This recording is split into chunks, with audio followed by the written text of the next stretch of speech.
300zx twin turbo was sold in the US from 1990 to 1996. This is a 1990. What's shocking is this one has less than 33,000 miles on it. Now I think Todd's going to be a bit biased towards the 300. After all, he owns one. I love this car. I love this car. This car still feels relevant 20 years later. The 300zx was the great exception in the line of Z-cars. It didn't have traditional Z-car styling with the really long nose and the short cabin at the back. And when the 300zx first appeared on the scene in 1990, you could have landed an alien spacecraft on people's lawns and they would have still looked at this car.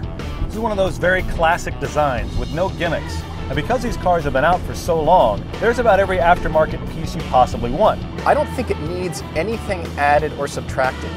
You know, giant fins on the rear to make it look better. I admit it, I have a big obnoxious fin on my car. Yeah, let's not do that, huh? If you'd like to make this car ugly, there are people that will help you. So when I first saw the car, I peeked inside, and the interior was just as good as the exterior.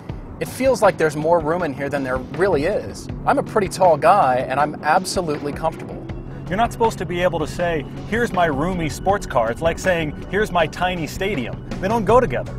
This is actually a more attractive cockpit than both the 350 and the 370. That shouldn't be possible, and yet here it is. And look at the surface breakup. Not only the instrument panel sloping away, but these control pods, everything is right at your fingertips. Maybe the materials look a bit dated, but overall, it's a really comfortable, pleasant place to be. And usability, compared to the other two Zs, this has got almost twice as much room. This car could definitely be something you use every day. Placing this next to the other Zs, the 300 starts to feel more like a Grand Tourer, which is odd because by itself, this is an awfully agile car. Now throwing it into a corner the first time, again, I'm consistently amazed at how solid this 300 feels. There's a bit of understeer, but nothing that you can't control. Right about the time it happens, you can actually put your foot into it enough that either get a four-wheel drift or maybe even bring the back around. Like that.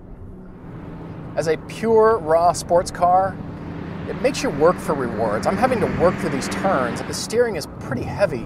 Steering never feels too heavy, but you're also very connected to the road. And because there's no traction control, it's you in control of the car. You can place the 300 exactly where you want it.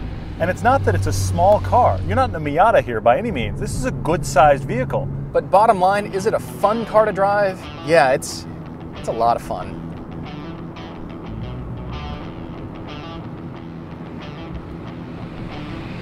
You get into this car and you think, it's 20 years old, it's got 300 horsepower, but really, how fast can it be? It feels to me like the biggest and the heaviest of the three. But as soon as you feel those turbos, this thing pulls like mad. It's like somebody drop-kicked you in the ass. 20 years ago, this car was getting 0 to 60 times in the low to mid 5 seconds. And this version here is mostly stock. There's guys that very easily can get over to 400 horsepower. In fact, we had one person contact us for the show who gets 900 at the wheels. This is a hot rod, and there's tons of 300ZXs out there running reliably. The thing I don't like the most about the 300 has got to be the brakes. It needs a brake upgrade in order to compete with the handling and the power. But there are a lot of amazing brake kits you can put on this car and bring it up to our current expectations of what good braking feels like. What's my favorite thing about the 300ZX? I think it's everything. I gotta say the styling. That's what sports car ownership is about. It's gotta make you happy. Just look at it. You can afford it. You can go very fast for a long time. You're gonna save quite a bit of money, and you're gonna wanna go for a drive just because you can. That's how I feel about the 300. The twin-turbo 300ZX is proof that a used car can be better than your new one.